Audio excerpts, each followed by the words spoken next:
Good morning, everyone. It's Yvonne here to do the reading for the lovely sign of Scorpio. Scorpio, thank you so much for joining me. Scorpio. So this can be watched by anybody that has Scorpio in their chart because it will apply to some aspect of who you are. So Scorpio sun people, you're the people who identify as a Scorpio. So people say, what sign are you? You say, I'm a Scorpio. I'm a Scorpio rising, which is a little bit different, but the rising is an aspect of our personality. So if we have a look at our sun, our moon, and our rising, they are all different aspects of how we present to the world. So if you want to look that up, really interesting to read about. So if I ask people what sign of me, something to do with my rising, it's usually the first place they go to. Very rarely do I get seen as a Capricorn sun, but I know I'm a Capricorn. I have a lot of attributes, but I can relate more to my Libra moon. So my Libra moon for more is more of who I see myself as, but other people see me as a Scorpio. So very interesting to read up and have a look at all that. If you're unsure where the planets are in your chart, then you can Google natal chart or birth chart and you will find where the planets were when you were born. And you can see then what is in your sign. So depending on where your Venus is, and that's your love sign, that is how you love. So I have Aquarius in my Venus. So Aquarius personality applies to my love life. So I love like an Aquarius, which made a whole lot of sense to me when I read about it. So for any of you, I would highly recommend Googling natal chart or birth chart. Put in all the details of your birth. If you have the time of birth, that's even better because you get a more accurate reading, but it doesn't matter. It will still give you a pretty good reading. And if you can get a free report, print it up because I think it makes very interesting reading for you. But anyway, so that's what we're starting with. Now, I have pulled out the Romantic Tarot for your reading today. So this is a beautiful deck. It's so beautiful to shuffle. You know, some decks are, hard work to shuffle and they're good decks. But this one is light and it's fluffy. So it's really nice to shuffle it. All right, let's see where we're going. It's also a very beautiful deck.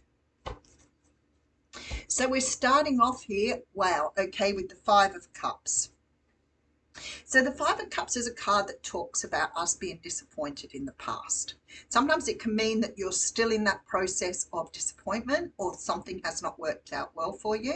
But at other times it means that something in your past maybe left a bad taste in your mouth or you're recovering from.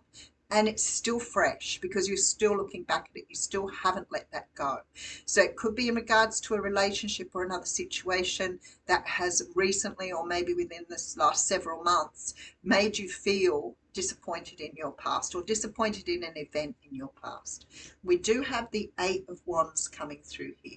So there was some sort of communication. Now, what that makes me think is that you've had a relationship or a situation where some sort of communication has ended or finalized a situation. Maybe somebody called it off with you, couldn't be with you. It doesn't feel like ghosting though, because this is definitely about communication. So something was received to tell you perhaps a relationship was over. That could have been with a Queen of Wands, Leo, Sag, Aries energy. So it's possible you were dealing with a fire sign. However, please do not keep that in your hat because, as I said at the beginning of this video, you could be meeting someone who comes up as a Taurus, but yet they have all the fire in their chart. And some people have a lot of fire, some people have a lot of water, or you could be more like me where you have a pretty good balance of everything.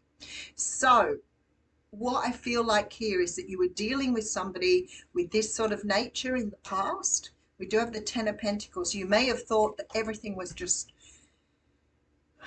wacky-do, fantastic, amazing.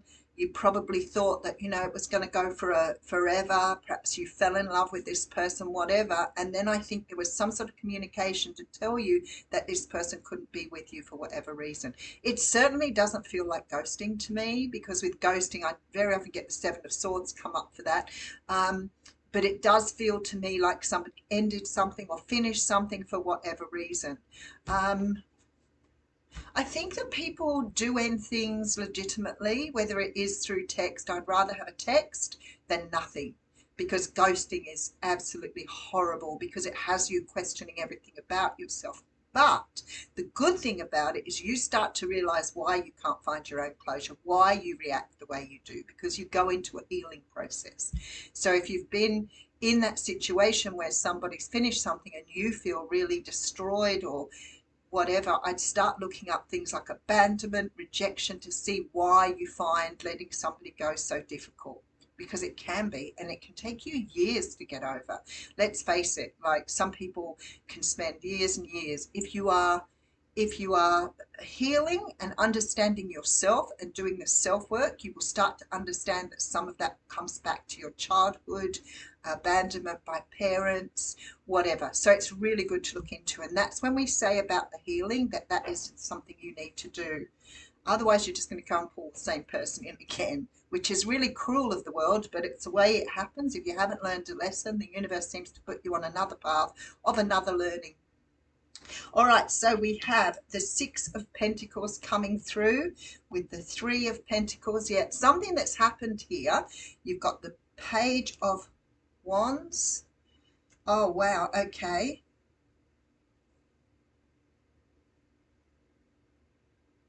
There's something that says to me this put you into a very dark place.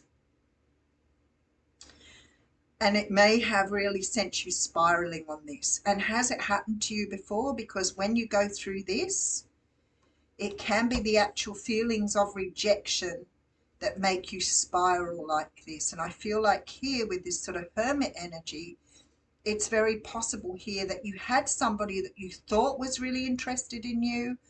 Another reason this can happen, and I'm really digging deep for you here because you've got the Three of Pentacles, which says to me you're learning something on your life path. Sometimes what we can do is we can have very poor boundaries. And we meet someone and we just keep giving in to them. We keep giving, giving, giving, giving. And what happens is that person can lose interest in us because we're no challenge for them. I know that sounds a bit tacky and it probably is a bit straightforward. You know me, always like that.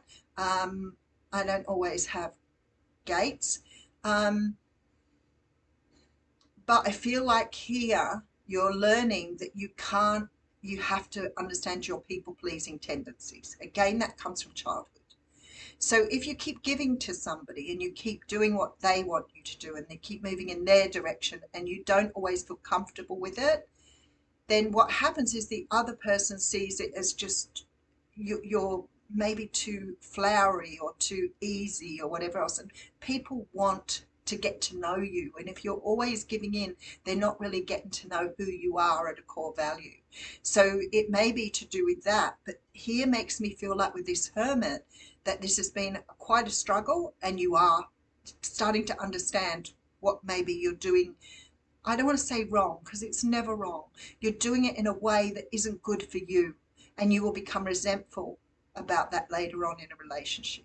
So learn to have good boundaries. What does that mean? It doesn't mean setting the clock and saying, you know, I don't want to go to the pub because I don't go to pubs. That's a boundary, sure, but it's not really the boundary you need to be setting. What you need to understand is your empathy. You need to understand your people pleasing or your codependent attributes. What you need to understand is where your energy finishes and the next person starts, and not to get them confused. Because if you're always doing what somebody else wants of you, you are going to find in the end they will just not find you a challenge at all. All right, let's just keep going. So I feel like you're doing a lot of work here. I do have the Death card coming through, so something definitely closed out, but there is a brand new beginning here. And we do have the Judgment card. I have to say to you, I feel like you may have met this person some time ago. I don't think it's that fresh, but I still feel you've got that Five of Cups energy. So something about this person has sent you on a healing journey. But there is a new beginning here and a rebirth of something. So whatever this was, it isn't finished. It isn't finished. So you may have met a person, you may have been getting on like a house on fire, but it's because you kept giving in all the time. And then there comes a point where that person thinks, I don't really know who this person is because they only seem to like the same things as me. There doesn't seem to be a difference. Like, I remember this guy saying to me once, when you're in a relationship, you should do everything with your partner. And I felt so suffocated by that. I was like, what, everything? Everything? So every time I said I wanted to do something, I put up with an argument or a, you know, a, I just couldn't even deal with that. Not that I wanted to spend a lot of time by myself, but I wanted to do my things as well. I wanted to have room in my life to do the things I like to do. He did. He did the things he wanted to do, and he didn't have an issue or problem because he wanted me to do them with him, but he didn't want to do what I wanted to do by myself. So the things I was doing didn't interest him. The things he liked to do did not interest me. So I feel like that is a real bad misconception. You know, you need to have your time apart, you need to do your own thing, and you need to respect and appreciate your own interests. Again, if you don't in the beginning of a relationship, you're going to become very resentful into the relationship when he gets all miffed about you going out with your girlfriends. So, or your boyfriends. Okay, so we have the strength card here. I like this. You do have the Four of Wands. So I feel like there's sort of whoever I'm speaking to in the Wheel of Fortune, there is sort of like a happy ending here. Now, sometimes when I see, because I've got the reconciliation card here, I feel like you're going to have either another chance with this person or another person is coming in that you have learned enough that you can have a brand new beginning with somebody else just slightly different. But to me, it feels like the same person coming around again, especially with the Wheel of Fortune here. So let's just dig a little bit deeper. I've got a feeling it's a Sagittarius here. All right, so I have disappointment from the past. I have communication that came in that made you feel less than. But I feel like you're really working on something here. Eight of Cups, you're moving away from something. So there has to have been a period of time in between the last time you heard from this person and the time where you're coming around perhaps for another opportunity. I've got strong Leo Sagittarius, so I do think you're dealing with a fire sign, but if your person isn't a fire sign, it might be that they have a Leo moon or Sagittarius rising. So yeah, double check your person's chart. If you have the date of birth, go and have a look at it. You'll see that there's fire somewhere, strong fire somewhere where it is, because I feel like this person may have made like what I would feel was a snap decision. And that to me makes me feel like a person that you probably had a date with and then got the text later in the night to say it wasn't working out when you'd had a really good time. But I definitely feel there was communication to complete this. So if you were ghosted, it doesn't quite feel that way. All right, let's read you an oracle card. We'll read something from the energy oracle card. I've just been doing the reading for the sign of Scorpio. So like I said at the beginning, I could take this reading because I have Scorpio rising. Definitely doesn't sound like my reading, but if it did feel like my reading, then it would be my reading. Oh, okay. Ah, how interesting. Now, the Yin card came out in the What's Cracking reading today, so if you haven't watched that, go and watch that. But the other card is all tied up. So what I'm feeling here is the universe is saying to you that you may have been through a situation where you felt really caught up. So you may have been really missing this person. We've all been through it. You know, you cry at the drop of a hat once you think about them. You spiral down into this sort of depressive state because you feel like you can't live without them, when in reality, of course, you can. But we're not feeling the reality of it all. We're bringing up a lot of stuff from our younger years here.